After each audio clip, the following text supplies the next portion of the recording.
Welcome to another episode of the Limitless Life Podcast. I'm your host, Kyle Smith. And if you have not done so, hit that subscribe button so you never miss another podcast. And if you love this podcast and you want some more tips and tricks on how to improve yourself, go ahead and subscribe to my YouTube channel. There are a ton of instructional videos there. You can find the links down below. However, my friends, today, my guest is the author, Daniel O'Neil, who is the author of Nobody Can Take It Away From You and Racing Death, A Radical Pursuit. Daniel, my friend, welcome to the show. Hi, everybody. Welcome. That is awesome. That is awesome. I'm ready to go out and, go run a 10-mile run now, buddy. Nice. Yeah, after our pre-show conversation, man, I'm like super fired up. I'm super grateful, super excited, and super happy to have you here, dude. I'm excited to have this opportunity to chat with you. I'm grateful to be here, and it's it might be hard to sit still. We unpacked a lot of stuff there when we were just chatting before. So hopefully I didn't use all of the neurons and waste it. Hopefully there's some left there for us. Honestly, dude, as a conduit to the universal consciousness, I think there is plenty of cognitive load that I can handle. Right on. Right on. And it's so great that we get to record this, right? Capturing that. We had chatted about, you used the word, you went on a bit of a tangent, and I alluded to, I love that. I think it's so cool that we can go on these tangents and allow our thoughts to just flow and move out into that space, right? Because they're you've probably heard the thought about the quantum field, and that no thought is a new thought, right? They've all been thought before. And yet when we have a thought, it goes out into that field and it's never lost. It's always out there, right? So when you think of the universal brain that created all of that to capture that, we're kind of doing that here in a sense, right? With a podcast and technology and stuff. So yeah, it's wonderful to have these conscious conversations and explore, where the conversation can go. So powerful stuff. We live in a powerful world. We're in a powerful time of human evolution and conscious evolution, and it's exciting. I completely agree with you, my friend, and it's interesting because I would imagine that when someone introduces an author, there's probably a solid chunk of book talk that would go on, which I'm sure there's probably going to be some parts of it, but I find your perception to be very akin to mine. I find a kinship in it.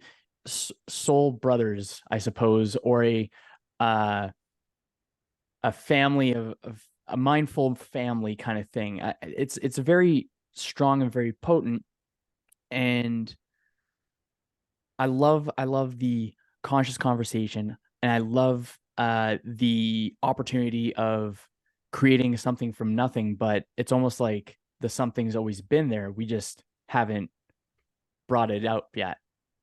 Oh yeah, totally, totally. And that's what I've experienced on my journey.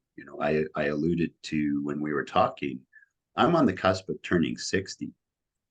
And, when I was 30, 60 seemed ancient, you know, 60 seemed like, what do you do when you're 60? Like it's over. You hang out, like you sit around, you watch TV. And what I found is like I am now becoming so much of what I came here to be. I've moved through the spaces of trying to be what I thought I had to be to survive, to do all that stuff. And one of my favorite things right now, the word unbecoming. I'm unbecoming all of the stuff I thought I had to be. And as I get ready to cross into the next decade of my life, I am just so excited for what is, what the universe is showing me, what life is presenting. And it's yeah, like sometimes you're trying to use human words to express this universal energy, this universal experience. And it's like, man, these words are falling flat compared to what I'm feeling inside or what I'm experiencing, right? But being able to share it and being able to say, hey, you know what? Like every day is an opportunity of unbecoming those things that are limiting you, limiting beliefs, limiting thoughts. Um, and reason and logic are so amazing when we can get to that point of saying, okay, well, I have reason and logic. Why am I feeling this way? And allowing the connection of intuition. It's kind of like a triangle. Mm-hmm. you know Yep. you have the triangle, and at the bottom corners you have reason and logic, and at the top of the triangle you have intuition. And the three of them work so well together when we can allow that space in the triangle to just unfold, to create for us, because we're a part of that process of the creation. So when I started to really intuitively look at, well, why am I feeling like reason and logic are not working for me? And it wasn't that they weren't working for me. I just hadn't explored them at the level that intuition allowed that connection to become. And we're taught to be, reasonable. We're taught to be logical, which is good, right? Like those things keep us from, going to the edge of the cliff and stepping off, because we know we're going to be, not healthy at the end of that step. But when we don't allow intuition to be the driving force of where we're going in life, we're missing a component. And so for me right now, I'm in this vortex of intuition where I just go, you know what, if I'm feeling compelled to do something, I'm going to do it. I'm going to step out and do it. And what I've found is that I have explored so many things I probably wouldn't be open to 10 years ago. And by getting to this stage in my life where, age is a relative thing. 60 is young. I'm still running and biking and doing yoga and everything. And I'm at that stage where this intuition is just taking me down these paths that are mind blowing, that have opened up so much of who I am, right? Like why I came here, what my purpose is. And yeah, there's days where like I sit down at the end of the day and the awe that comes over me is, emotional. And I joyfully cry. Like I sit there at the end of the day and I joyfully cry because I've had just such a blessed life. And those moments in that day have shown me there's just so much more. So yeah, like intuition, you know, that should be a subject in school. That should be a subject in university. And we talked about, Joe Dispenza and his work and that stuff that's opening up, where we are at a point where the human consciousness is opening up to universal consciousness. And wow, the sky's the limit, isn't it? I totally agree, man. I think like it's so cool. It's so interesting. Like how you said 10 years ago you wouldn't do many of the things that you're doing now. I very much so resonate with the same idea where even 5 years ago, I wouldn't think of myself being doing a podcast or this, that, or the other. And it wasn't a decrease of things that I was fearful of. The same level of things are there, but I have just a higher awareness of my sense of self. Mhm. And it's interesting. And I completely agree with the intuition because having that trifecta, where I look at the intuition as the gut, and then there's the logic, which is the brain, and then oh shoot, you had logic, reason, which is the heart. That's how I kind Mm-hmm. of break it down, so that this was actually a mental framework that I utilized for myself to make sure that I'm paying attention to that intuition. Because I think I totally agree with intuition being taught in however capacity that we can, because the intuition is pulling us towards something that we subconsciously are aware of, just not consciously aware of, I think. And Yeah. when we try to fight that through distractions or through feeling misunderstanding that intuition as wrong, when we take away the stories and we just flow with that intuition rather than fight that intuition, I feel like that pull, and I feel it kind of like in my I forget what that word's called. But basically right where my belly is, I feel that pull, like I'm being pulled towards whatever that direction is. Yeah. And thinking with keeping the head, the heart, and the intuition in alignment, I found that there's been a really good sense of just trusting the universe, basically. And it took me a long time to get that part, because I was so cynical and stubborn and just perpetuating pain rather than resolving things and wanting to aspire for progress. And I Yeah. found the progress that I have found the most fulfillment in is the inner work. And it is the understanding that we're conscious beings experiencing an animal existence. Yes. So true. So true. And I think when I go back to that triangle that I use, and I put intuition at the top, because intuition is the universe's energy. It's the universe's consciousness that is guiding us. Um, I'll talk about the voice in my head, right? The best conversations I have are in my head, and I've Same. learned to be very kind to myself there, and to, you talked about the process of 5 years ago, you wouldn't have done these things, right? We're so judgmental of ourselves. We're so hard on ourselves because we see we see a Joe Rogan podcast and we think, well, I could never do that. That's not who I am. I don't have that ability. Well, we don't have to be Joe Rogan.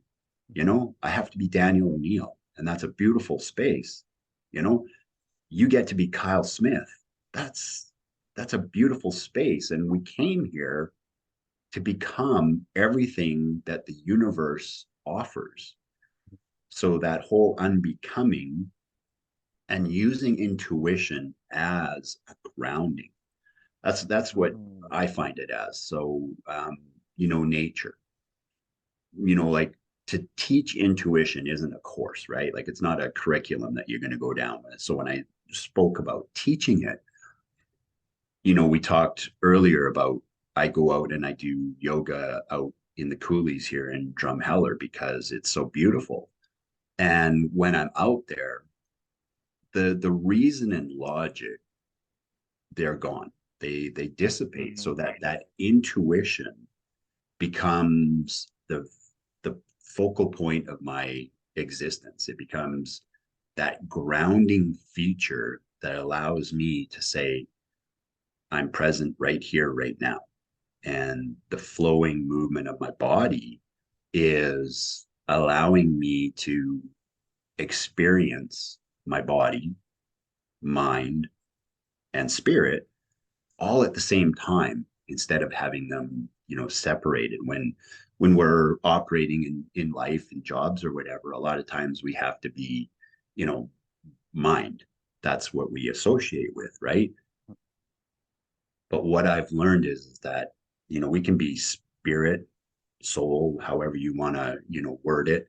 We can be spirit, mind, body, even in those things that we feel at times are not great. But when we can ground through that intuition to the fact that this is a point in my life that I get a chance to experience maybe some hardship or something I'm not really keen on being and doing, but I don't have to limit what I can be or become because of this space that I'm in. So intuition is just Mm. an amazing gift that we have. Um, and I'm learning more and more about it every day, experiencing it more and more every day. And, I have days where at the end of the day, I have a process at the end of the day.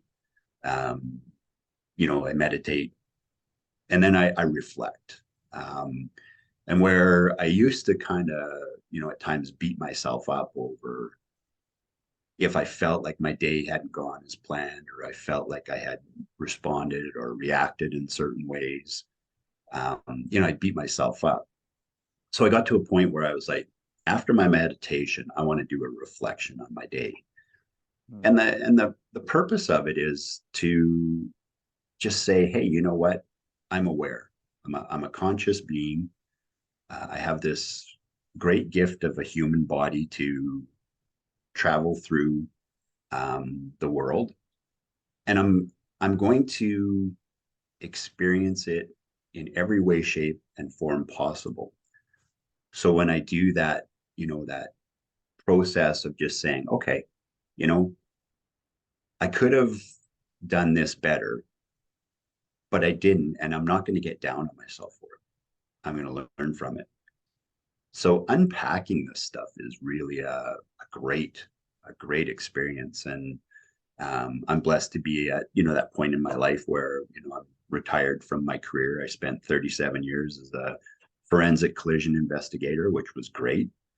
But now I'm retired, so there's less distraction in my life right now, and the clarity that comes from being able to do all these wonderful things that I've been blessed to do is just it's opening that intuition to a level that yeah, like I say, sometimes words just don't do it justice.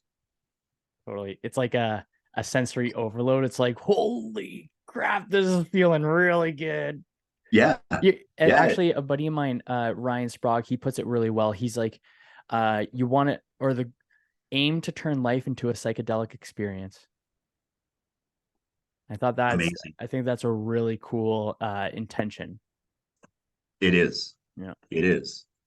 Funny thing that you'd bring up psychedelics because I have now experienced mushrooms.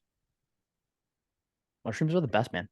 They're amazing, and you know, 3 years ago, if you would have said, Daniel, you're going to try mushrooms, I would have been like, no way, it's not going to happen, right? It's just not going to happen.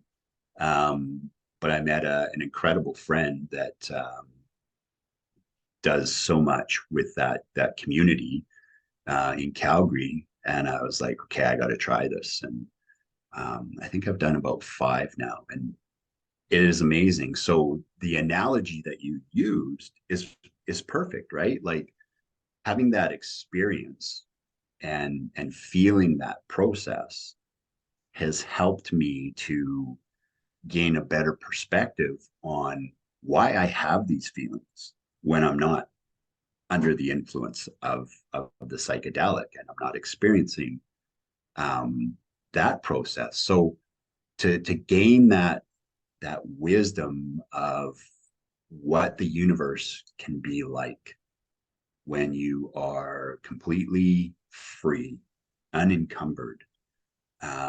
You're not limited. You're not creating these limiting beliefs. Yeah, that's a great analogy. I love that. That's your buddy has something there because that's to me that's the goal. Like to me that's the goal to just be able to have a day or every day where you're not troubled, you're not in this struggle fight belief, right? Like you talked about perpetuating pain. I was the same, right? Like I thought as a man, like pain is what you go through. Pain, struggle, fight, that's what you go through. Those are, you know, badges on your uniform. Um, and I'm not going to say that there isn't great value in those things, but there's also great value in beauty and in joy, um, in experiencing life that allows you to, smile and wake up and see a day as an opportunity, as opposed to, a weight that you have to bear throughout the whole day. So Absolutely. yeah, what a great analogy your buddy has there. Yeah. He's pretty cool. He's a cannabis coach. So he teaches integration, how to properly integrate cannabis into the life so that they're not distracting or depending on it. It's pretty Love cool. that. Yeah, it's Love that. pretty neat. It's pretty neat. What I a think great word. Hey, integration. I think it's really cool. There was another person I had, Cole Whitty. She is a psychedelics coach. So Ah, similar thing. And what she says is that how does she say it? That integration is not a choice, but how you integrate is. wow. Yeah. Wow. That's amazing. Integration is not a choice. Mhm. So, so to me, that says that that's a universal construct, that it's just we are designed to integrate our experiences, whatever, right? Whatever we could go down 7,000 rabbit holes on that, right? Yeah. But Yeah. yeah, like that says to me that integration is it's a cellular level thing. Mhm. It's our subconscious is just there. It's wired to do that. That's what is so possible, right? How you choose to integrate, man, that is powerful. It's cool, eh? It's That when really is, because um, we can integrate pain, we can integrate suffering, we can integrate this belief that it's never going to get better, that we're going to struggle with everything. And I've been there. I was there at a time in my life, and you start to embody that. That's one of the things that I'm really working on, is the whole embodying a philosophy, or embodying thoughts, and using the power of this body to integrate into those things we really love. So that is amazing. Like, that is so powerful to think that integration isn't a choice. And when we think, oh, we don't have a choice, sometimes we think, yeah, that's not a good thing. But when the universe has given us the ability to just say, you know what, you're going to have these experiences, what you do with them, that's a choice. absolutely. Right. And I mean, there's a million stories that are out there of people that have had pretty fucked up, shitty lives, but Yeah. they become, through integrating those lessons, or those moments, the choices they make are unbelievable, and how they're using that integration of those experiences to enlighten others or make the world a better place. So Yep. that is yeah, That's I'm you're gonna gonna be that's gonna be getting the thinker thinking for a while. Hey, I'm stoked. totally. Shoot me a message after you go on like a meditation vibe and then just like contemplate that. I just want to hear what you say on that one because it Oh, is really profound. Because what I find when I think of that of the how we integrate is our choice, but integration is not is the way that I've found integration to kind of internally work the best way for myself is the integration of uh,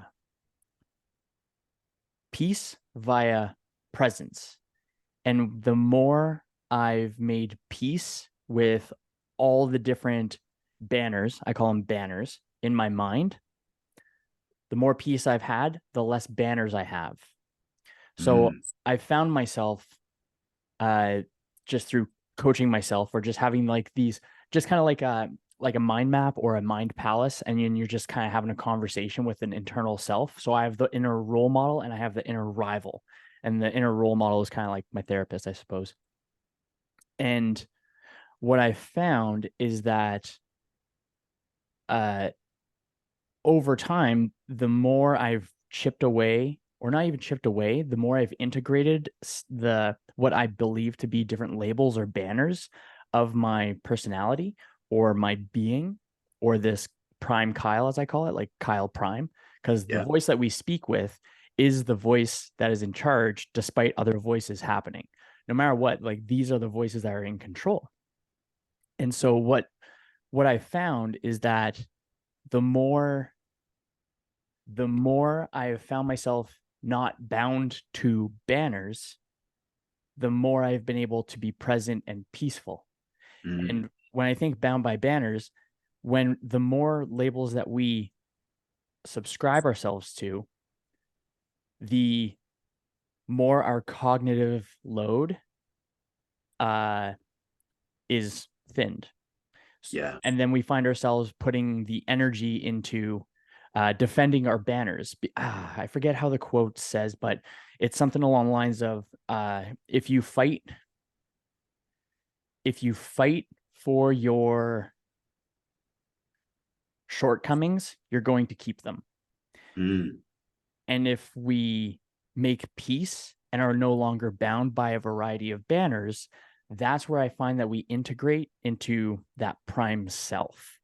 And then that, in my journey at least, in this kind of crazy cognitive consciousness adventure that we're going on, my friend, which maybe we went into a conscious adventure somewhere else and we don't even know it yet. yeah. But what I found is the more I've been integrating these banners into my sense of self, the more I've been able to live in peace. And peace, Kendra said something really cool yesterday. And the peace to me is nothingness, Mm, where it's yeah. like a sense of nothingness. And that may sound like, oh, I don't want to experience nothing. I think that there is profound peace in that because chaos is everything. Yeah. So if chaos is everything, then peace is nothingness because there Yeah. has to be that duality. And when I found that integration of the self, I found that when I removed banners, usually like I'm too dumb. That's a banner. Am I going Yeah. to defend that banner or am I going to integrate that banner and realize, you know what? I'm actually pretty smart. I just didn't learn the way that was in my best interest in school. Yes. Yeah. So it's interesting having that kind of thought process. And I think past that integration of the self where we are no longer bound by banners and obligated to defend those banners, because that's the only way banners exist, is if Yeah. there's us to defend it.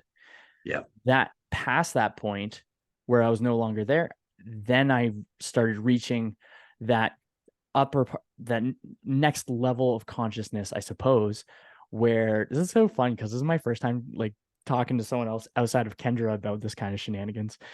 But that's where I was able to really like understand and trust and depend and be conscientious of this unified existence that we all have, where I really like the idea that as above so below, as within so without. And Mm, the only thing that separates you or I is our consciousness, because our physical body was still birthed from the same point in time as the rest of the universe. So yeah. we're just carbon and the other parts that make us up as the universe up. And the Totally. consciousness is the only separator. And I think that there is like that, there is an inherent unity that people practice peace. Mm. Yeah. Yeah. Well, and I think, the word nothingness, Mm. um, I guess that could be a scary thing, right? Yep. Yep. When in actuality, it's a beautiful thing. We're so conditioned to be our ego, right? Like you talked about, this voice is the dominant voice, right? there's so many other voices within each of us that have amazing messages, amazing experiences and viewpoints. I think, in Western society, the id, is we're conditioned to be separate, right? You and I are different. Like being different is beautiful. Being different is amazing. It can become, though, an ideology that will separate people, right? You have this political view. I have this political view. Well, that makes us different.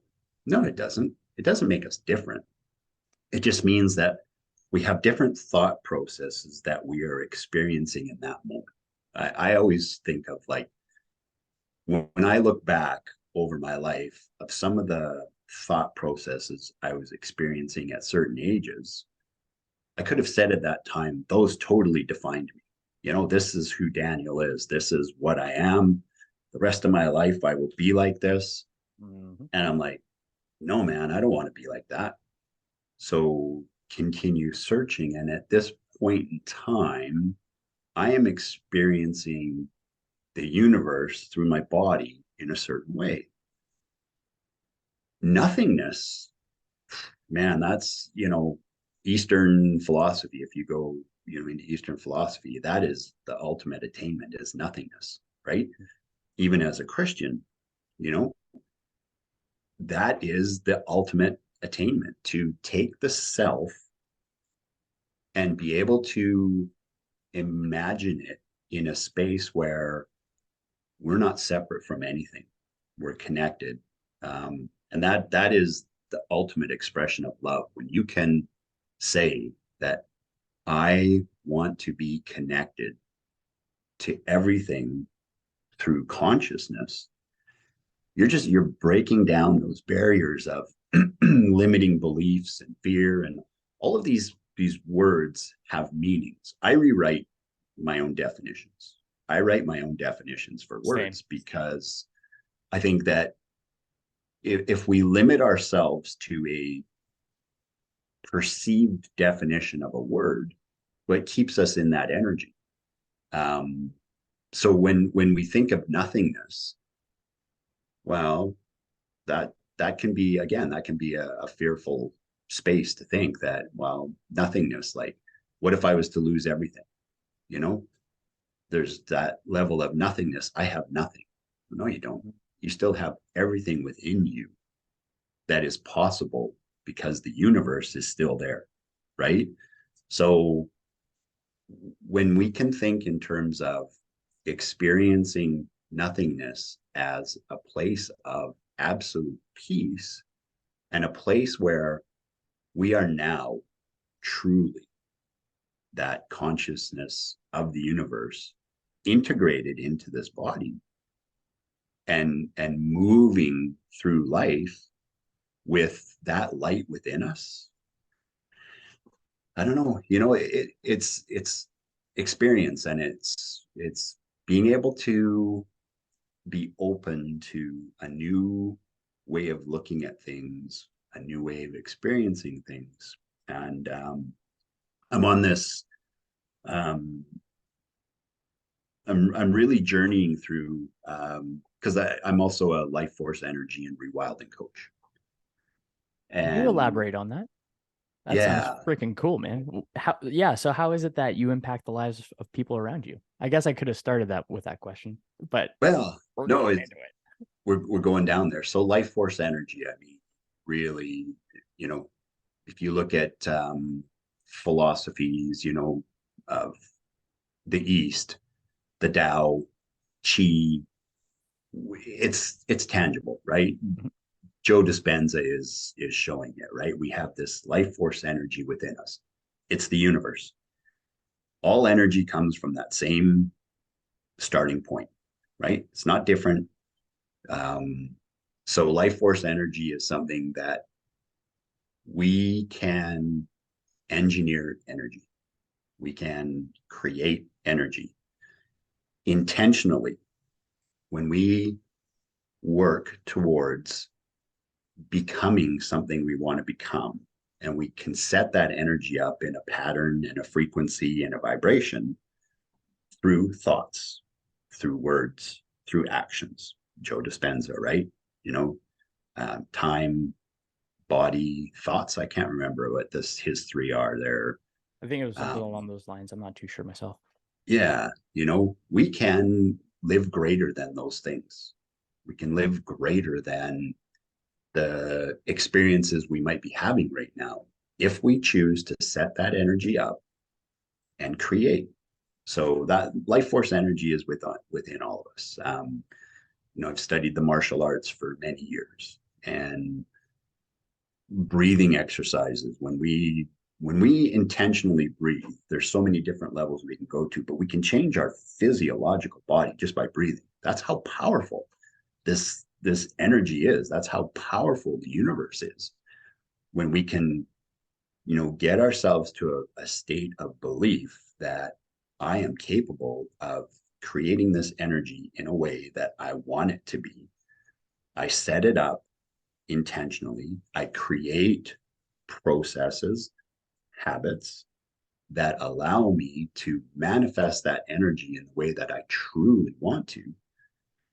You're unstoppable. You really are.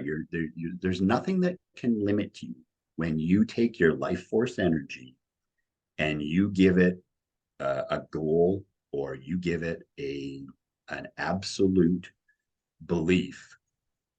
The universe is going to go, okay, buddy, here we go. You know, you're on the tow rope on the boat now. The boat is going, and you're behind it, and it's coming. You know, you alluded to me being an author, so I did my first Ironman in Ironman Canada in 2004. At that point in time, I had a download, a message that I was supposed to write a book. And I was like, come on, man. Like, me write a book? You know, English in school was my worst subject.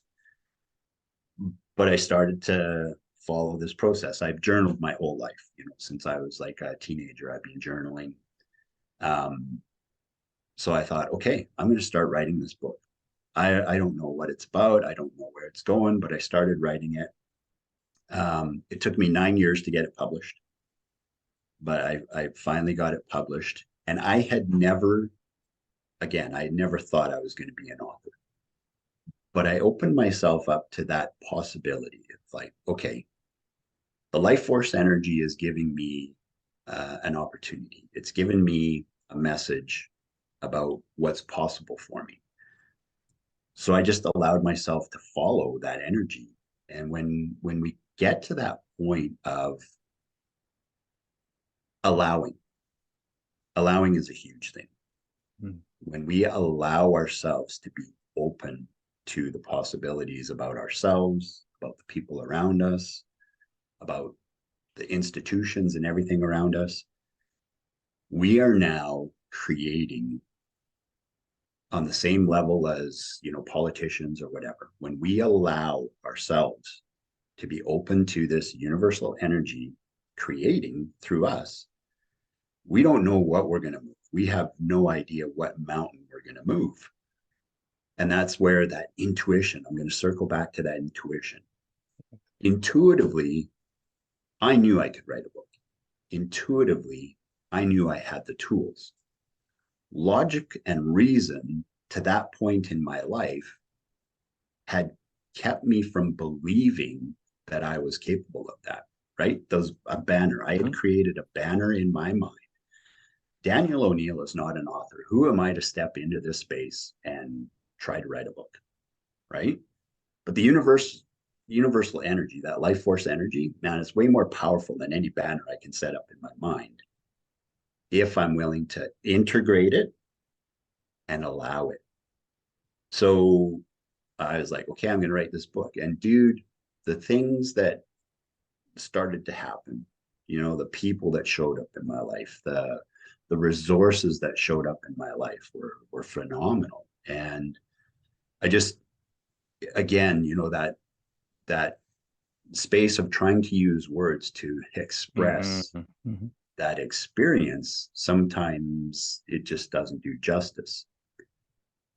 My main point here being that with life force energy, anything is possible. And it, a lot of times we hear about you have to believe in yourself. That's true. You do have to believe in yourself. I think the first and most important thing is that you have to take that step. You know, sometimes the belief isn't there, and you got to take that step. And the universe is just gonna, it's a net. It's gonna catch you.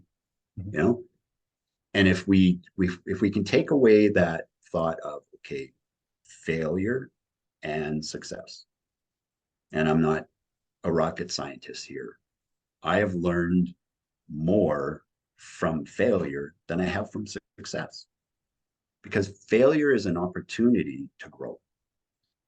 It's how you define it. It's how you connect those dots along your timeline. Mm-hmm. So if you're willing to step out and not worry about how we define this as failure or success, the universe is going to set it up for you. And you're going to come away with something. You're going to come away with a new perspective or a new way of being or a new idea that is going to propel you into some kind of dynamic energy that is just gonna blow your mind, that first step. So that's life force energy. Life force energy is all around us. um, we do control it.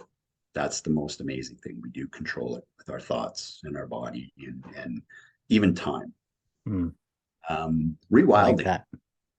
Yeah. Rewilding is this crazy thing. And again, there's people out there that are coaching it, and it's been around for a while. So I'll start off with domestication. Mm. Okay. Mm-hmm. Domestication is kind of a process where we give up aspects of ourselves to become aspects we think we need to be in order to survive, to fit into society. And on some level, that's true. Um, but it can lead to living a life that we don't really want to live, or that doesn't resonate with our true nature. Um, and I think we can all probably look at points in our life where we were like that, where we lived like that. I know I can. I certainly can look at those Same. things.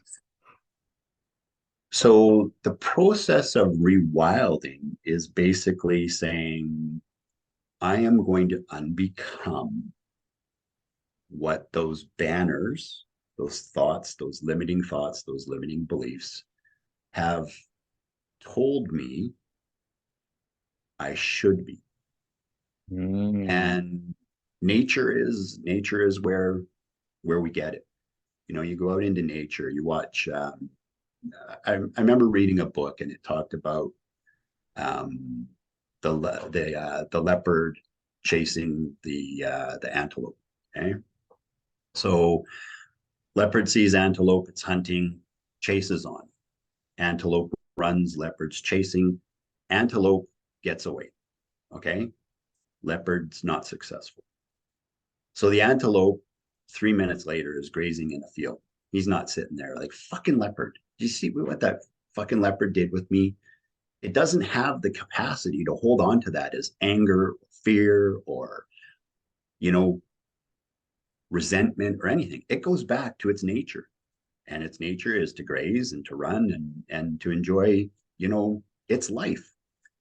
Leopard doesn't go back to the den and like, man, I'm a fucking failure. What a loser. I didn't catch it. I took the wrong path or whatever. No, its nature is it goes back, and it'll come back out again another day to do it. And the scenario may be different, right? As humans, if we can rewild to the point where we don't hold on to those banners, I think that's the thing, right? Like the banners aren't a bad thing Mm-hmm. necessarily, right? The thoughts and the feelings and the emotions are not a bad thing. It's how we start to identify. It's how we start to hold on to them. And fear and resistance can be very powerful energies of holding on to, those thoughts, so that we're not willing to take those leaps, right? Big one of the big things out there is discomfort, right? You got to get out of your comfort zone, and it's true. What I found on my journey is that sometimes discomfort became a distraction from fully diving into myself.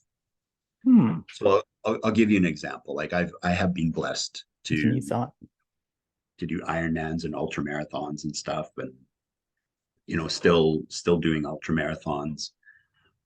But I came to a realization at a certain point in my life where the reason I was doing those things, and they were, originally they were areas of getting out of comfort zone, but they became distractions from maybe sitting still and really diving into Daniel, really going inside and going, okay, what am I avoiding by this, excessive training for the Ironman? What am I avoiding by this excessive training for an ultramarathon? And what I realized for me was that, as wild as that stuff was, it wasn't always my true nature. It wasn't always what was in my best interests for progressing, maybe in my emotional intelligence, or because you didn't give yourself enough time to actually experience those emotions. Totally. Okay. Yeah. Totally. And I'm going to draw a blank on the term, but you've heard it and you probably understand it. It's like, once I completed that Ironman, it's like, okay, what's the next goal? What's the next challenge? What's the next mountain, right? Instead of sitting back and going, okay, what did I learn here? What can I unpack about this process?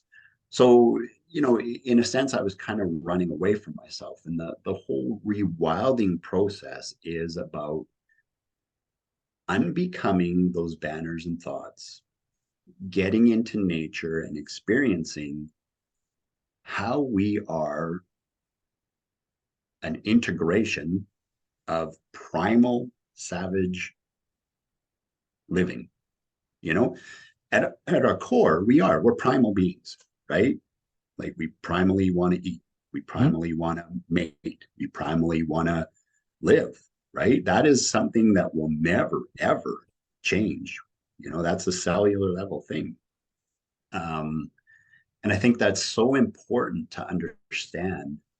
And I'm going to, kind of go to the men's side of it right now. I think for men, it's very important.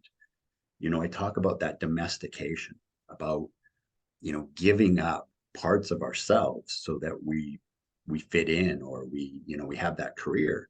Well, that primal, we can't lose that. We shouldn't lose that. There's healthy expressions and there's unhealthy expressions, right?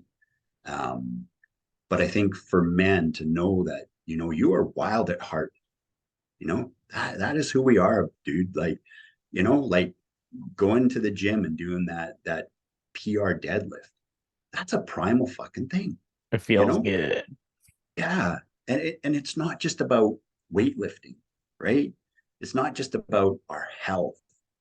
It's not just about the physical. It is a life force energy that moves through us. So when a man goes and he sets himself up for, that kind of savage thinking, right? Like, savage thinking isn't bad, it's not a bad thing at all to go out and jump in a cold lake, cut a hole in the ice and jump in a cold lake. That's savage and primal. We don't have to go into the science. We know what it does for our bodies, right? But what does it do for us at that life force energy level, right? What does it open up that allows us to integrate this consciousness that is within us, that was given to us by the universe? When we open that up by becoming that primal, that savage person for 15 minutes, half an hour, an hour, and then we go back to our life,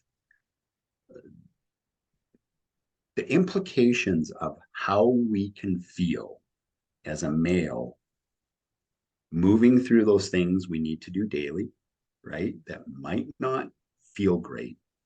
But when we take that time to give ourselves, it's self-care, really, that Mhm. just popped in, self-care is such a powerful thing, and it is, but there's a way for a man to be primal and savage in his self-care without being a negative in society.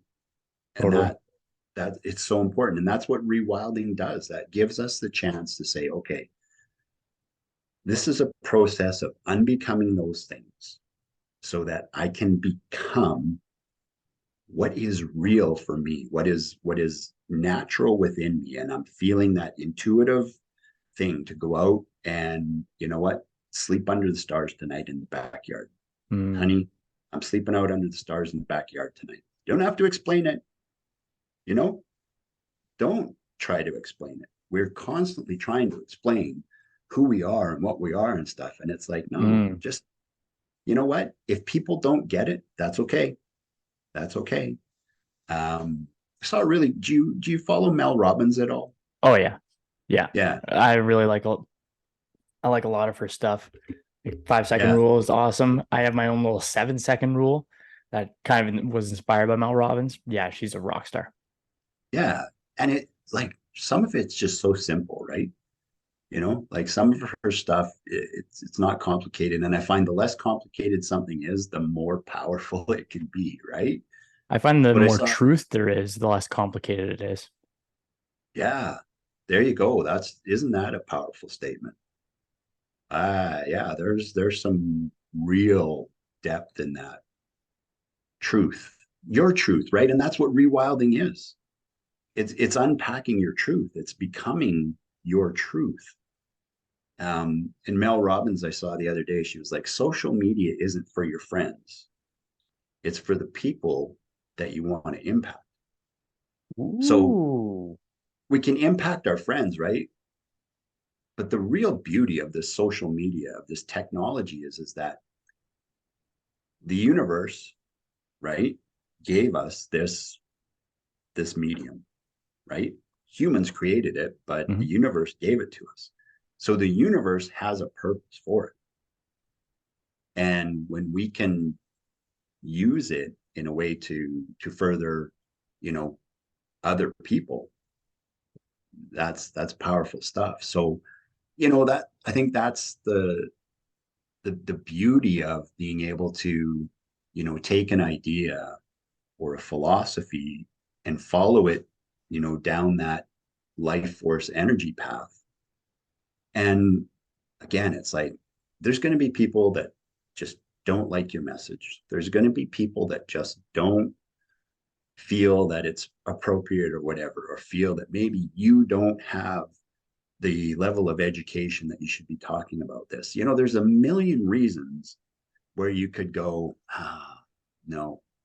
But when you start to rewild and you look at nature and you get out into nature, you can start to understand that that stuff doesn't matter, because there's 100%. people out there. There's people out there that are looking for your message. There's people out there that need to hear your message so that it allows them to move through the energies that are limiting them. And once we start helping other people move through those energies, wow, this world becomes a better place every day. Totally. Man, there's like all every it's so fun because like it's cool listening right now normally I have like a tidbit every once in a while, or like a tangent. I guess right now is a tangent. But what what I find with this conversation is like there is there is I just understand what you're saying. I understand it, and it's very hard to articulate how I understand that. And it was Nice. kind of like what you were talking about before, where there's just there's just no words for some experiences. And I find that it's really interesting that a I find it very interesting that there's so much potential and uh so much opportunity in the being that we are, or the being that we participate in, that like the anything the thoughts that I popped up as you were talking, you went into it before I got to it. Mm, And I think that that's really freaking neat. And I think that's definitely a vibe thing, a frequency thing. I think that it's it's tuning for sure, where it's like there's alpha, data, theta, all those kind of things, and then there's just the measurable frequency outside of us. And it's just neat how, in this example, you're speaking, and then I think, oh, and then you say it, and I'm like, oh, that's kind of cool. Like, it's just neat that that's like a thing that we have at our disposal, that ability to be able to I can sense what you're thinking, kind of thing. hmm Something like that is very interesting. Like, I'm trying to articulate the experience that is hard to articulate. Yeah. But it's like Yeah. it's right in there. It's just like flowing. And so I think it's such uh a neat practice, a neat experience. Yeah. I'm still struggling to find articulation behind it, to be honest. I think I think if I could try to say what I think you're saying is it's like so why am I drawn to Joe Rogan? Why Mm. am I drawn to Tony Robbins? Why am I drawn to um, Mel Robbins? You know, each with a unique message, each a unique person, and it resonates on a level for me that I intuitively understand. That is outside of trying to wrap my head around it in a way that maybe I lose the message. Mm. So, when I watch Tony Robbins, I don't have to think. I don't have to um, try to understand what he's saying because intuitively my inner state of being is already at that space. It's already there. My mind isn't, right? Spiritually and emotion or spiritually and intuitively, I'm already there.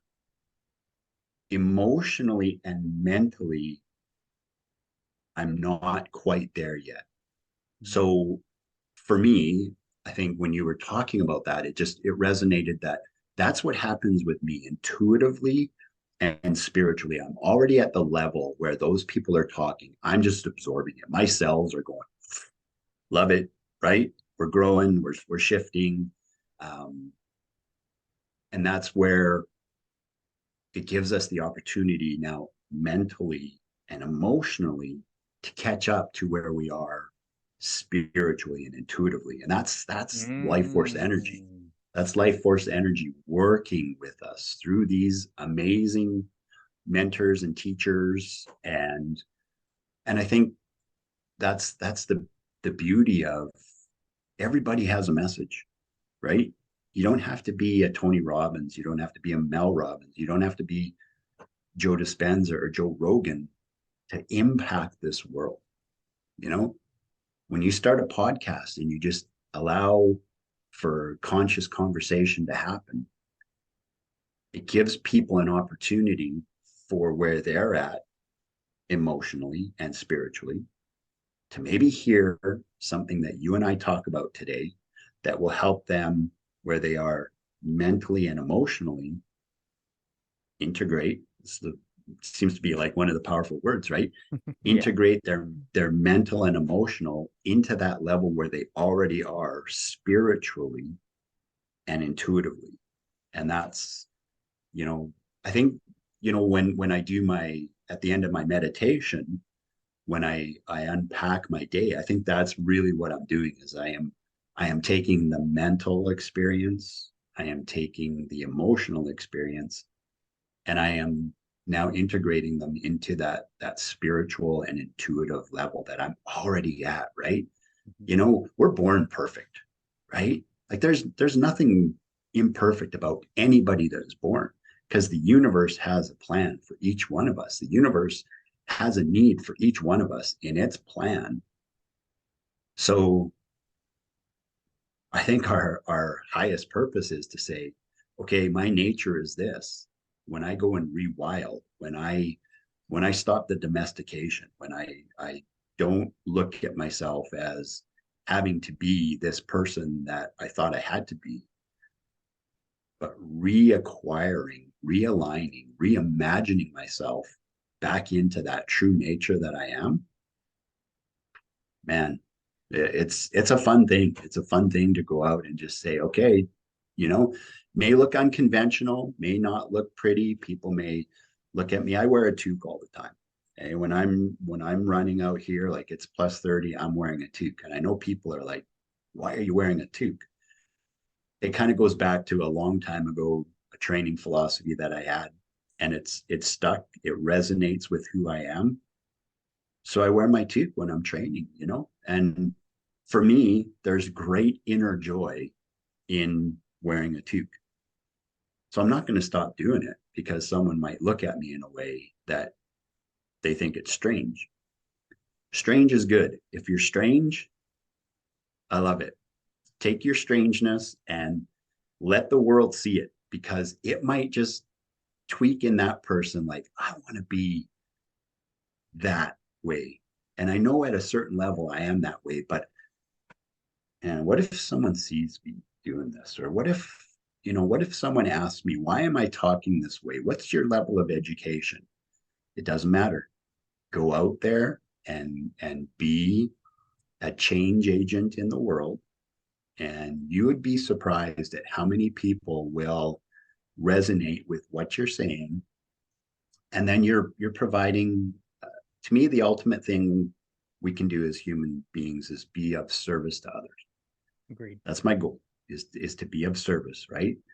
Um, and when you allow weird, wacky, unconventional stuff to happen, as it's as we might define it again with like that education level or that experience level, weird, wacky, and unconventional is what's moving the needle right now, and it's fun to get out there and I love I love having conversations with people that you would just maybe not normally gravitate towards Mm-hmm.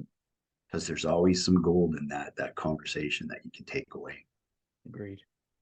Yeah. Oh man, there's so many freaking cool things that you're saying there that is just like, well, one, it's great vibes. I totally agree that the people that are going to resonate are just going to be drawn to you. Mm-hmm. And something that I think is really cool, and I mentioned this a couple times previously, and it's kind of like a not a rule of thumb, but kind of like I'm intentional about it when it comes to me as a man. I like what a fellow named Bedros Koulian says. He talks about a man being a savage servant, being Mm-hmm. both, not one or the other, but being of both, and having the wisdom to know what is appropriate at what time to partake in. Nice. And what I think of that, what I think as a whole is that compassion and kindness are developed and practiced And I think that comes with learning that we don't need to be negative. Or I think it's a lot easier. Negativity or resentment. I'm just going to go with infatuation and resentment. Those are the two kind of states of being I try to be mindful of. And if I'm being resentful, then I try to go to infatuation. So I think of that as being, if I'm resentful, then I'm judgmental. If I'm infatuated, I'm compassionate. So I make sure that I'm really mindful of those combos. But I find that it is easier for us to be drawn toward resentment. And once we develop more of that infatuation with the self, we find that there's more infatuation with how we perceive the world, because our perceptions are our reflections of the world are our reflections of the self. Mm-hmm. And Yeah. what I recognize is, as we develop that self, as we go down the path of wilding, is that how it's pronounced? Did I get it right? Rewilding. Rewilding. Yeah. And I didn't even think I was doing that at that time, but I spent a lot of time walking, man. Like it's a stupid amount of time walking. Yeah. I just love it because I'm just speaking to myself, or I'm learning or something. And Yes. through that process of rewilding, I found that I didn't find myself with a choice outside of forcing or implementing infatuation rather than resentment. And what that really allowed me to do is, with that compassion rather than judgment, I'm able to full not basically fully, I would say fully, more so than any other time in my past, fully uh connect, or be as uh be as one, to the degree of um being the compassionate person, and possibly a not I am okay I'm a tuner. There we go. So Yeah. I'm a tuner. So if I go with compassion, someone's not used to compassion, lives in a life of resentment, I find that I've more often than not, just from observing and looking at how I interact from a third person perspective, I found that more often than not, people have had a more pleasant uh, venture after interacting with me rather than not, or Yes. like there's been more positive than not. And I think that that is just part of me developing and rewilding, and uh coming to that place of self-actualization, of the purpose and the passion and the point to my existence. And I totally agree that when it gets to that point, I think, just like you mentioned, the Joes and the Robins, which, if there's a combination of a Joe Robbins, obviously that's like going to be a freaking stellar superstar of whatever that person does. Right. But I found that when there is that next level where it's like, oh, self-realization, oh, rewilding, oh, maybe a psychedelic trip, I found that the mess becomes the message, because you go through the mess, then the message comes in. It's like, okay, so I went through this, there's self-actualization, now I can be a positive contribution to the human race. And that's Mm-hmm. kind of my mission statement, that kind of I compare my being to. And my goal, my definition of what I define as being a man, is the perpetual, or the state of perpetual self-betterment, and being a positive contribution to the human race, a savage servant to the universe. Nice. And that's been something that's developed in that self-actualization. And it just hits the intuition hard, man. Like, even saying it, it was like a ooh, like I felt it in Yeah. my gut. It's Yeah. like, dude, you got to do this. It's crazy. So when you get to that point, right? When you have that realization that I've got to do this, Mm. right? That's for a man to be that vulnerable with yourself, right? Let alone, like in a group, right? But for a man to be that vulnerable with himself, where he gets to that realization and says, I've got to do this. That's a powerful moment in a man's life. And we can have so many of them, but we can pass them by too, right? And I think that, you know, intentional introspection is so important, right? Agreed. And that's where I go, like I do my meditation at night, and then I have that intentional introspection for the purpose of becoming that savage servant. I love that. That is so amazing. What a great, Sounds cool. you know, two words, right? Yeah. Because sometimes as men, we get to that realization and we pass it by because reason and logic have taught us that that's not what a man does, that a man is, you have to be strong. A man doesn't cry. There's still a lot of stigmas around being a male that create this passing by moments of realization that the universe has given us and that will allow us to be that savage servant to help the world progress, right? Yeah, I love that. That's great. Thanks for sharing that. I My mean, I pleasure. think that's what that's what men need more of, and I'm speaking about men. I don't want to, separate that from the feminine, because to me, the divine feminine and the divine masculine are the universe. We have them Agreed. within us, right? Yeah.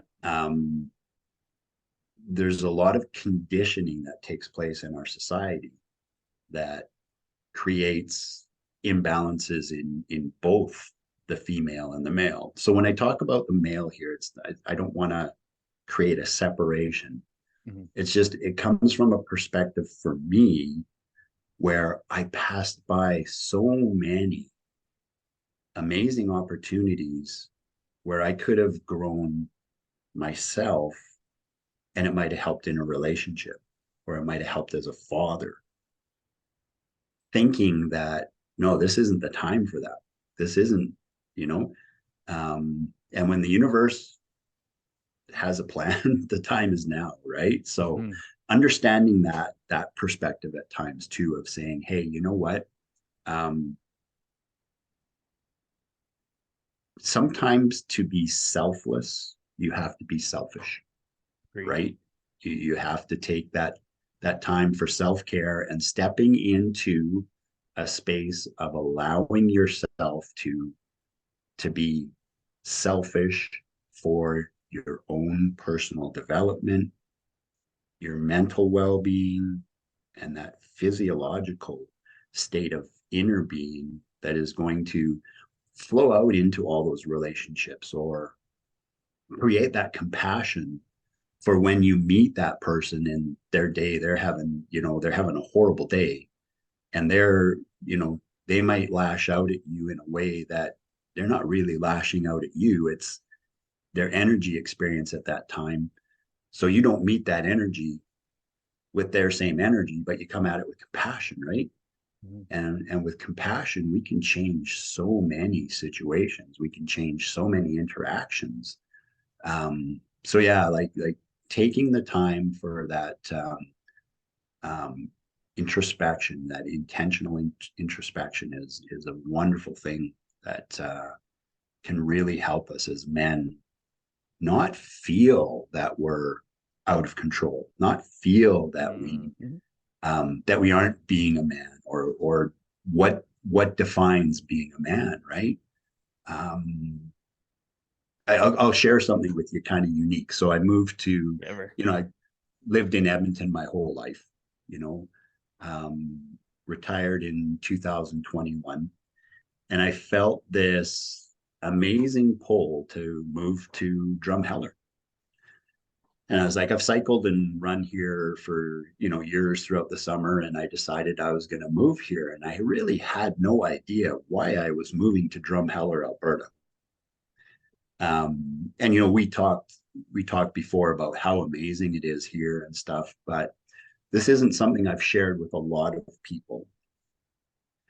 What I realized is that I moved here to metaphorically die to the person that I had become through career and all of that stuff. And when I realized that in dying, I was growing and I was becoming that true nature, when I rewilded myself and moved down here, metaphorically dying to aspects of ourselves is a part of that process of becoming a better man, or becoming a better human being, or becoming a savage servant. And there's struggle like with that. Like there was things I was like, well, I don't really want to, maybe let go of that aspect of myself, or why am I so attached to that aspect of myself? So it's been a year and a half of very, very deep reflection, a lot of emotion, a lot of crying, a lot of joy. But what a powerful thing to be able to do, to see that there's aspects of ourselves that are going to die as we move along this timeline. There's going to be aspects of ourselves that are no longer necessary, and that we may have created. That's that whole domestication thing, right? We become domesticated to survive. We become domesticated to fit into life. But when we can rewild and unbecome those things that aren't serving us, yeah, that's a wonderful state of being to find yourself at. So crazy. Man, this is such a cool convo. Yeah, this is super neat. I'm gonna circle back to you talking about the stupid amount of walking you do, right? Yeah. And I know you guys are right on the river valley there, so you're probably down in that river valley a lot, right? Mhm. What a beautiful river valley, you It's know? awesome. It is so amazing. And I was in Edmonton a couple of weeks ago, and me and two buddies, we went out to Snow Valley, Mm. and we started walking down through the ravine there, and it's so amazing. Like, you're in the city of Edmonton, but you're not, you know? Totally.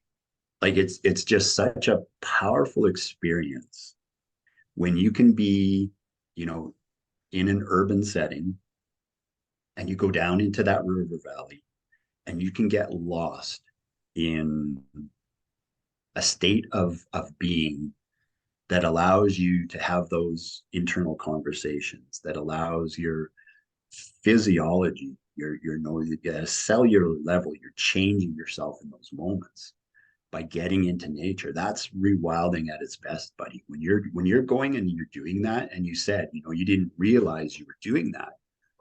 But our nature is such that we'll be drawn to those things, right? Mm. Hmm.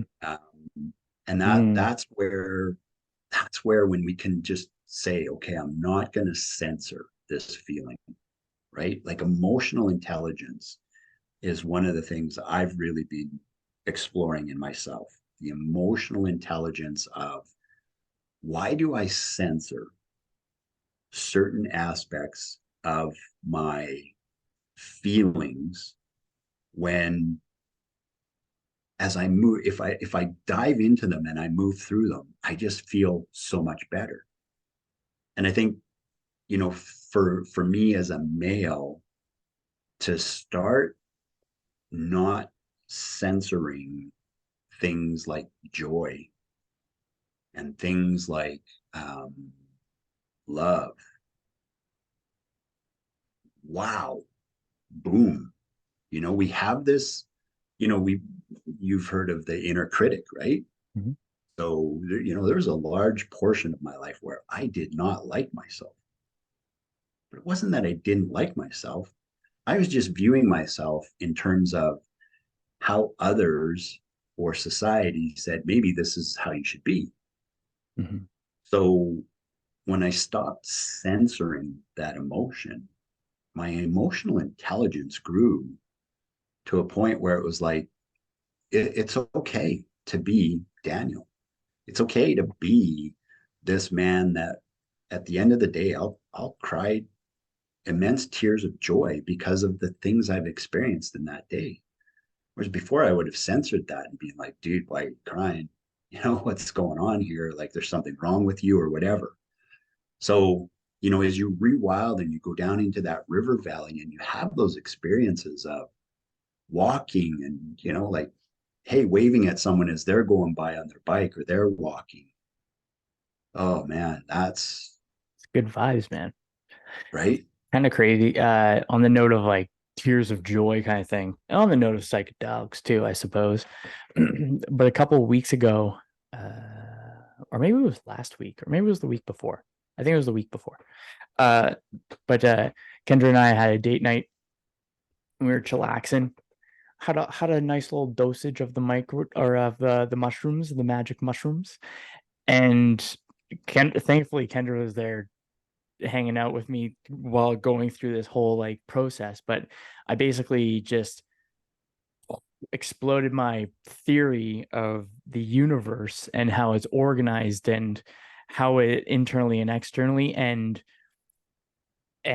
while I was here and I was experiencing it, but I felt the timeline of my life all at the same time, not in a bad way. I made peace with all of that. So I looked at it after this point where I am chapter 33 and I just use chapter 100. So I'll live to the age of 100. Yeah. Maybe not, but I think of a chapter 100. But then there's also the prologue where I'm chapter 0. And what I found through this journey, and it was a journey, and I was able to explain it to Kendra, and Kendra was just like supportive. And I was really like letting go with the tears, but it was tears of joy, and there was Yeah. no pain, and it was an alleviation of weight. And the thing that was really cool about it was what happened was, or what the experience kind of showed was that there was like just inside, outside, long ways, short ways, up ways, down ways, circles, uh, and just if you're familiar with it, it looks like what gold is down at the microscopic level. It's called Oh, a cool. Merkaba, and a Yeah. Merkaba is the idea of like two triangles, kind of like the Star of David. That like Yeah. the Star of David is well before Judaism, and it was kind of like that. It was like that was the experience that I had. And then it was just Yeah. immense peace because I just recognized that uh, like I am all that is, all that ever will be, and ever can be Yeah. at any point in time. Same with yourself, and same with Kendra, and same with like every other human on the planet. We are all that is and all that ever will be at Yeah. this time. And that was like a really cool combination one where it was just the alleviation. It was absolute joy. Like I was in a very euphoric state. Obviously the mushrooms helped, but Yeah. in that euphoric state, it was just like this crazy connection of how I recognized that I am just this one incarnation of those multiple chapters. And that's what I also think of when people are often talking about um reincarnation, or like the story of Jesus coming back to life a couple days later. Yeah. Something I think of that as not like, well, I'm not a religious person. I'm just going to start with that. I may be a spiritual person, but I wouldn't be a religious person. And I have a theory hopefully, yeah, no, this is pretty kind.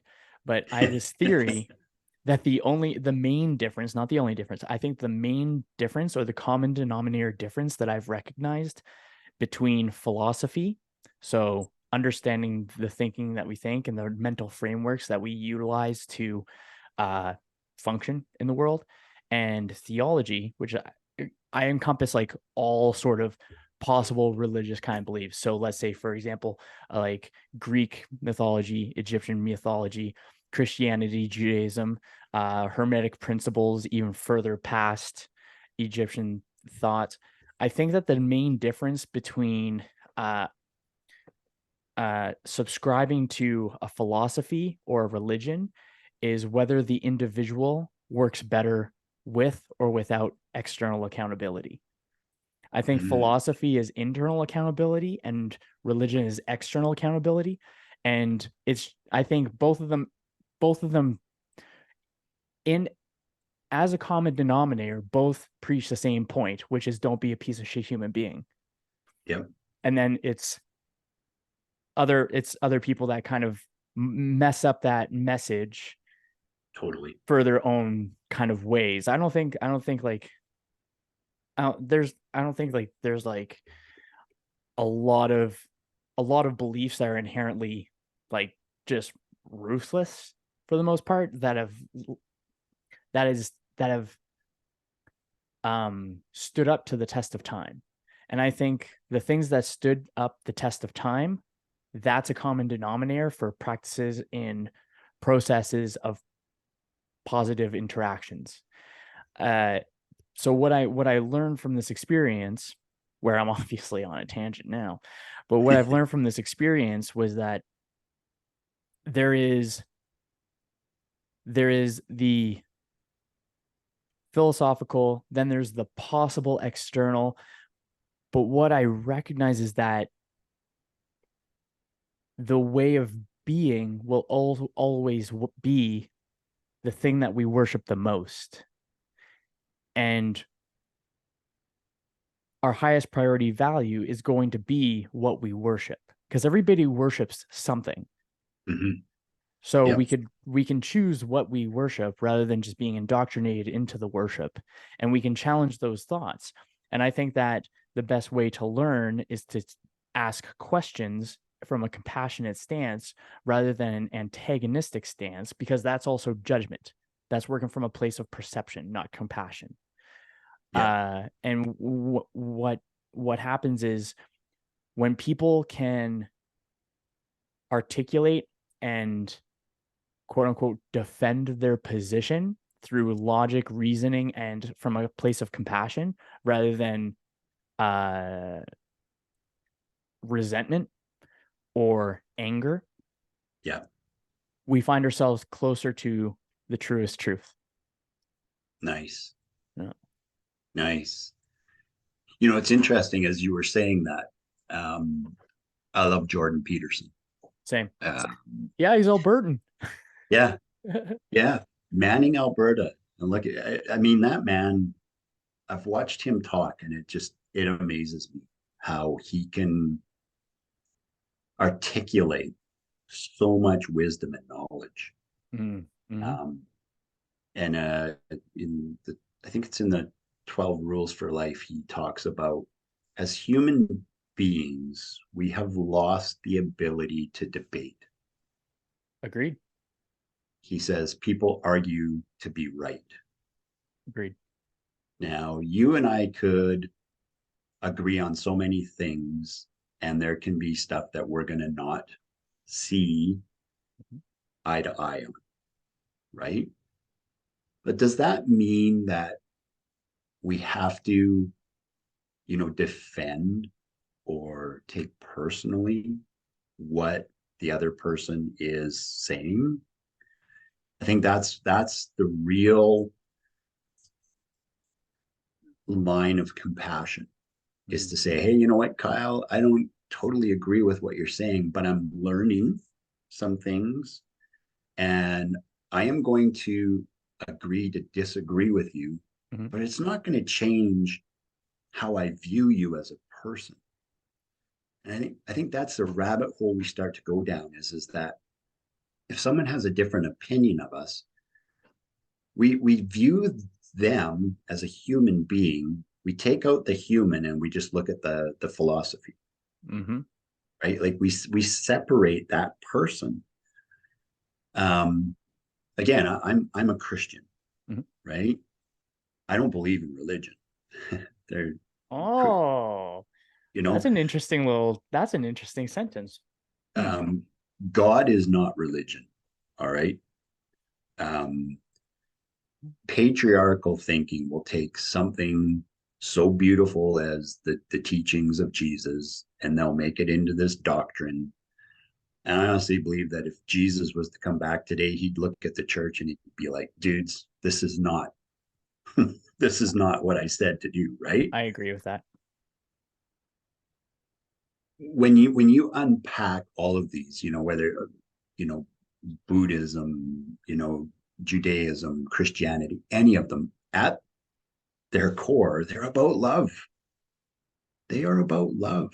We are more aligned with being loving beings than we are with being antagonistic beings. Agreed.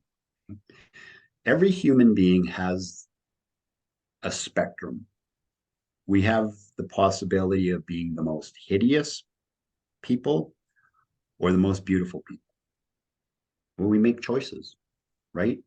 And we make those choices sometimes based on information that we're constantly being fed, right? Like the media or whatever, right? And I think that at its highest level, compassion is the ability to say, I am not going to make a judgment of someone because they see things a little bit different than me. I am going to listen to learn. Mm-hmm. And I think when we listen to learn, it doesn't mean that we have to, if someone is on a tangent of something that is, diabolical or whatever, we don't have to we don't have to take it in and become it, but can we learn from what they're saying? And I think when we become that savage servant, it's good to hear all sorts of different points of view because it opens the lotus flower of the mind Ooh, to nice. so many different possibilities, like in, infinite possibilities. I'll kind of drop this last nugget of wisdom. So for uh, when I was 32, I was first diagnosed with depression. But I had suffered depression from my teenage years up until then, and went through this process with depression. And one of the things that I found was that we define depression in a narrative of struggle, fighting, despair. Okay. And I remember the day very specifically. I was actually doing a trail run in the Edmonton River Valley in the winter. It was cold.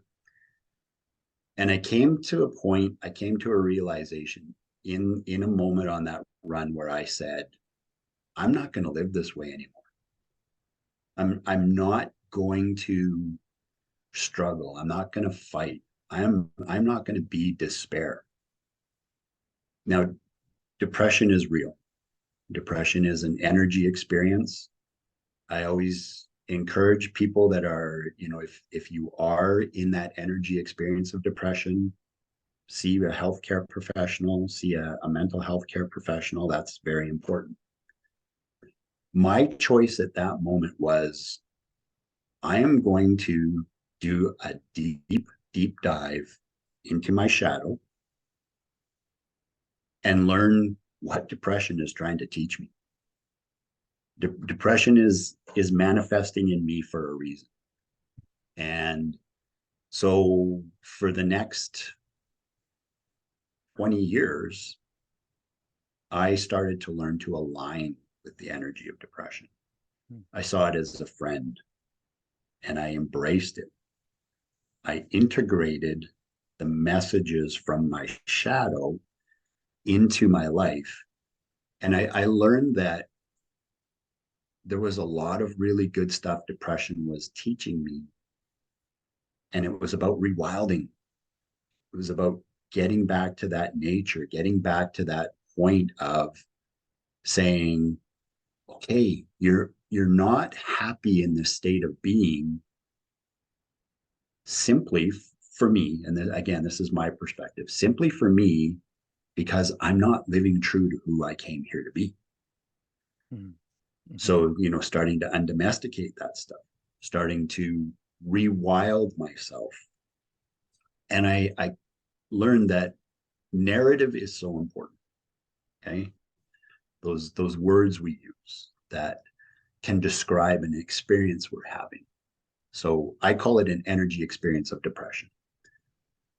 So I shifted my narrative and I started to talk to depression in a way that was, hey, like we're talking right now, you know, depression brought me so many amazing experiences. I never would have done an Ironman if I had never experienced depression. I never would have done ultra marathons or experienced some of the physical nature that is inherent in me to go out and push myself. There is great value in pushing yourself physically beyond limits. It opens up that emotional intelligence. It opens up that emotional and mental center to integrate with that spiritual intuitive. That's what I found. Like those moments, like there's some mind-blowing moments I've had in Ironman races or on ultra marathons where it's just like, oh my God, like, you're dead tired, but there's an energy that comes to you from an otherworldly place that just keeps you going. Agreed. That integration. So when we are experiencing depression, we have a choice that we can make.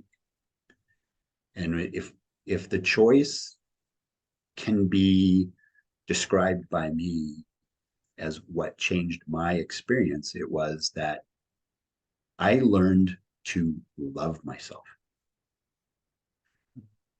Because what I thought depression was teaching me was self-loathing, a lack of self-respect, a lack of I mean, there was times where I hated myself. I absolutely hated myself. But when I made that choice to say, okay, depression, we're here, we're hanging out, what depression really taught me was that when I am walking nature, when I am being Daniel, as my soul mission when I came here in this lifetime, when I aligned with that, depression was an amazing teacher and mentor that gave me deep self-love and self-respect for who I am. Not perfect. No, not perfect, right? But real. Real in my conviction and devotion to saying to other people that, you know what? You don't have to suffer. You don't have to struggle. You don't have to be in despair. That can be real, but you can move beyond that when you change the narrative. So that's my mission. I've got an initiative called Mental Health Mobility. I'm still working through it. But when you go down and you rewild and you walk through that river valley, right? You ever had a day where you just like, man, I'm not mentally there, but you go walk through that river valley, you get your body moving, and sometimes you start the process of shifting that energy by going from here down, just by walking, right? Yeah. Moving. We're meant to move. And when we're moving those cells, when we're moving that energy, now it starts to go up here and it's like, well, wait a minute. no, I can think this way, and I can talk to myself this way, and I can have these conversations with myself. So yeah, it's I get totally wired and excited when I'm talking about it. I dig it. It's we're mental health issues are such a serious problem right now, and I think that we have the opportunity in this time with the way that things are shifting in the world, that giving people hope is my greatest gift, I hope. No pun intended. You practiced Inspiring, it. yeah. Inspiring people to hope. That's where I'm going. That's what's written on my heart. I love it. Yeah. Something with because you mentioned mental health there. I actually reframed health into fitness. Mhm. So I don't think people have mental health issues. People have mental fitness issues. And how I define that is that similar to our physical fitness, there are going to be days where we're up and there's going to be days where we're down. But fitness is nonetheless a baseline for how we are able to handle circumstances in a variety of different ways. And the Yeah. more fitness in either physical or mental we have, the more likely we are to be able to handle the variety of circumstances we may find ourselves in.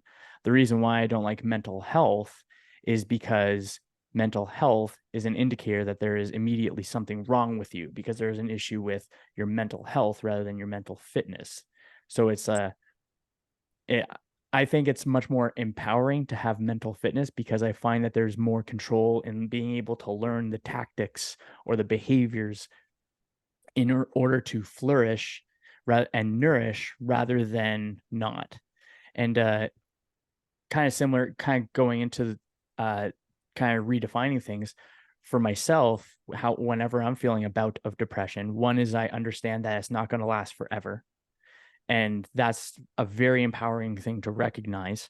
But then I also look at depressed as in deep rest. Yeah. So in that time, there is something that I'm either habitually repeating in my mind that I have just not resolved. Because I think that there's only 5 timelines that we can choose from, and it's a spectrum from smart decisions to dumb decisions. And it's resolve, reframe, tolerate, ignore, aggravate. Nice. And having that awareness of if you're feeling depressed, or if I'm feeling depressed, and if I go for that walk, that is a form of deep rest. It gives me that cognitive clarity in order to cultivate curiosity so that I can come to terms with whatever that depression is trying to speak to me about. Mhm.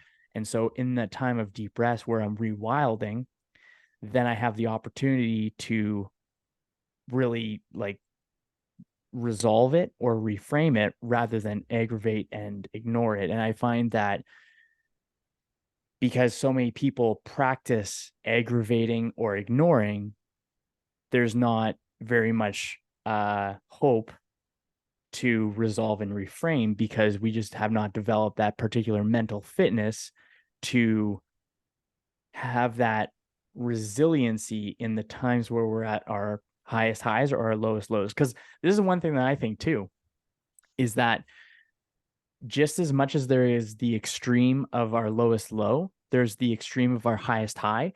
And I think that just as just as much as we should just not should, just as much as we can or we always aim to go from depressed to baseline, I think we should also mitigate our excitement and decrease the excitement to fit our baseline. So Yeah. that way we find ourselves in a state of homeostasis where it's not like these huge fluctuations because there's a Yeah. one-to-one ratio for like a dopamine hit, right? It's a renewable but finite resource. So what we end up doing is whatever that high is, we have a one-to-one ratio of that low. And Yeah. if we're able to take that high and be like, okay, I'm excited because excitement and anxiety and excitement have the exact same physiological responses. Yeah. They're both the same feels. We just Yeah. have different stories. But I think when we regulate those two in a state of deep rest or mindfulness where we're having that conversation and we understand that there is hope, then then that puts us in a place of power and a place of passion rather than a place of urgency where we are wanting to resolve or get rid of the feeling, not resolve the initial stimuli, but the feeling. We want to, and I think when we have better mental fitness, then as a side effect, we just have better health as a whole. Totally agree with everything you just said. Cool. And it's so unique because I've had this conversation with a friend who is a psychologist. And when I was looking at this initiative and how I was going to name it, you know, mental health has such a stigma, right? I agree. Mental fitness, I like mental well-being because we are a being of state. And we're either in that state of, you know, excitement, depression, baseline, the way you explained that. I love that, right? Like we want to be baseline. We want to be able to experience the emotions. We want to be able to experience the feelings. And that's where that emotional intelligence comes in. The reason that I chose the mental health is because right now, that is still the stigma that there's something wrong with me. So what I'm hoping to do with mental health mobility is mobilize that philosophy, that energy, that there is nothing wrong with you. There's nothing wrong with you. You're experiencing a state of something right now that is real.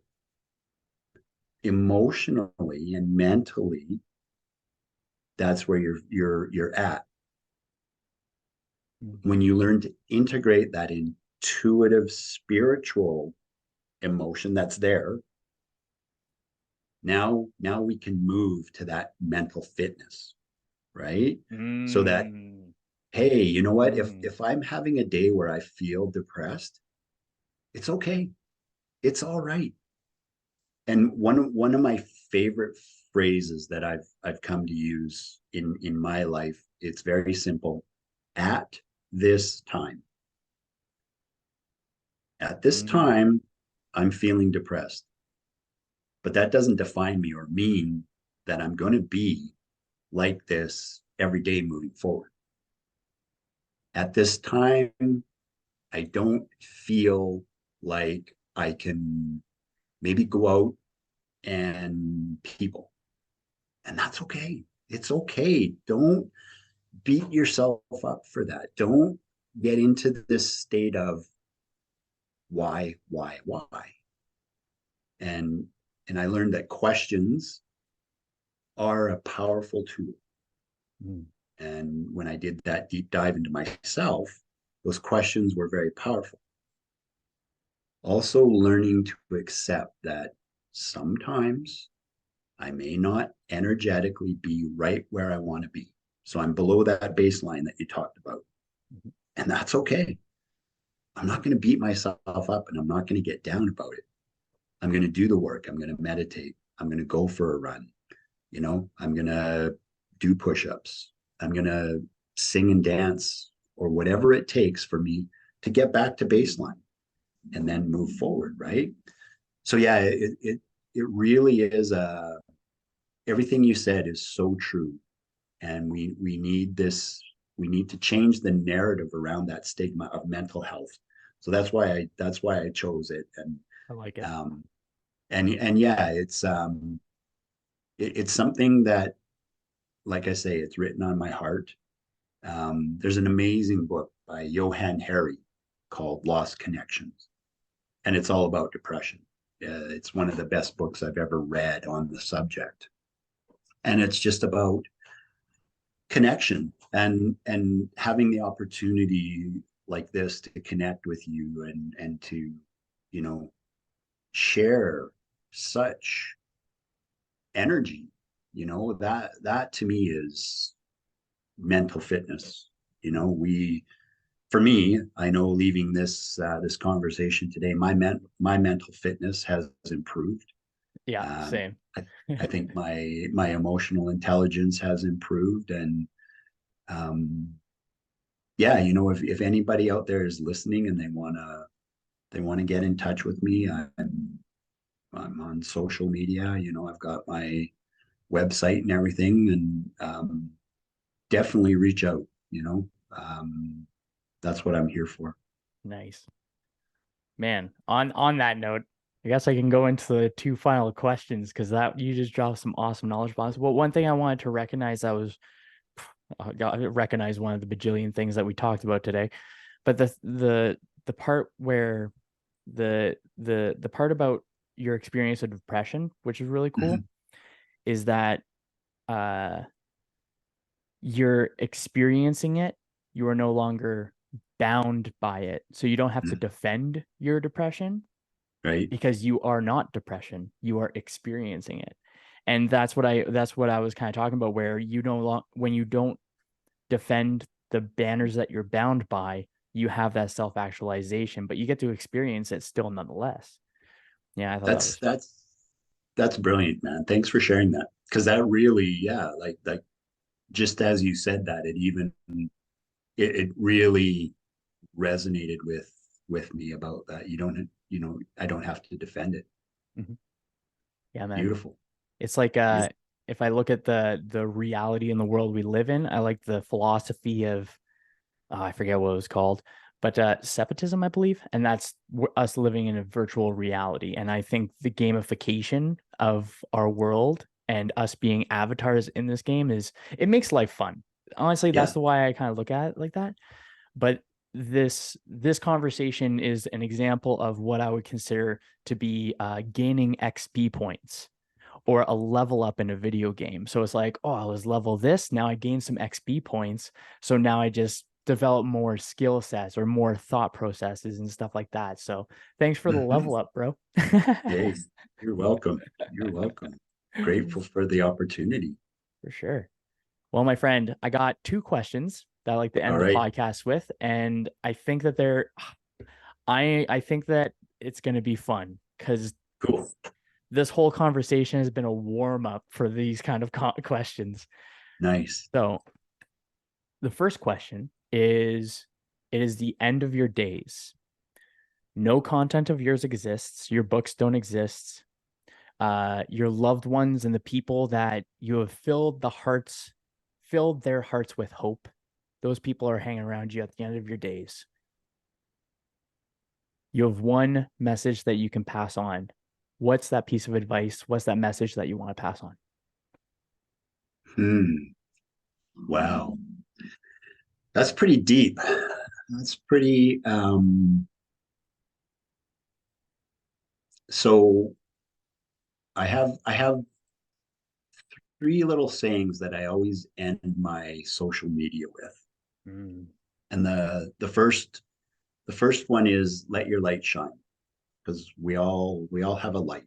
We all have this amazing light within us that was bestowed upon us by the grace of the universe to shine. The second one is spirit out loud. That's what we're doing right now. We're spiriting out loud.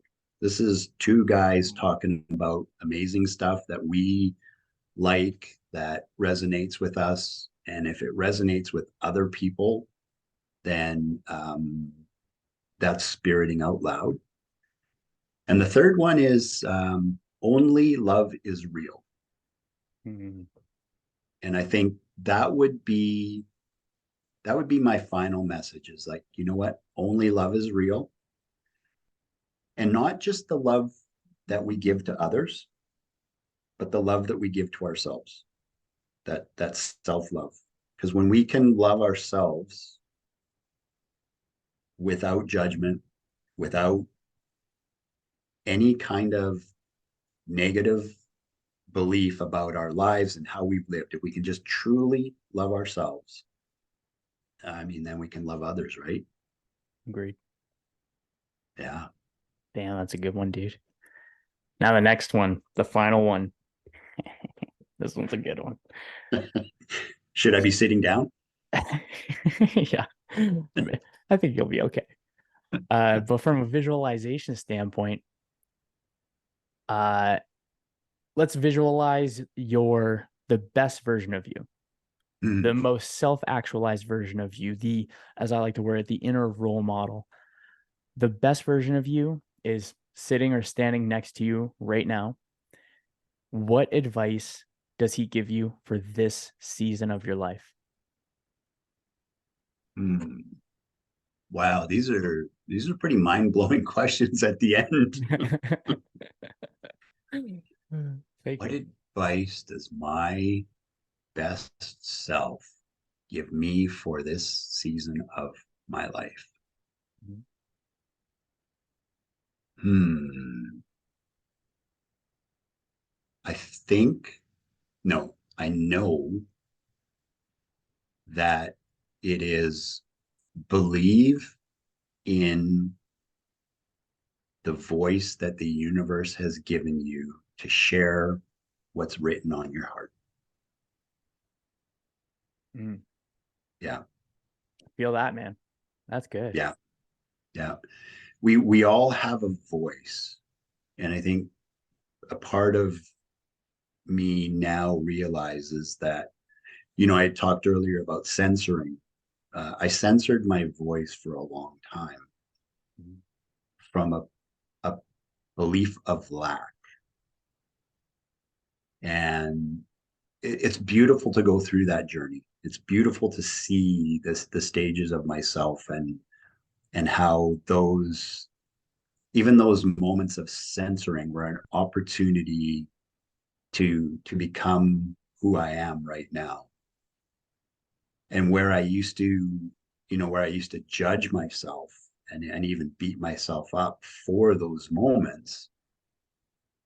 I think that message that I guess I could call it my higher self would give me is that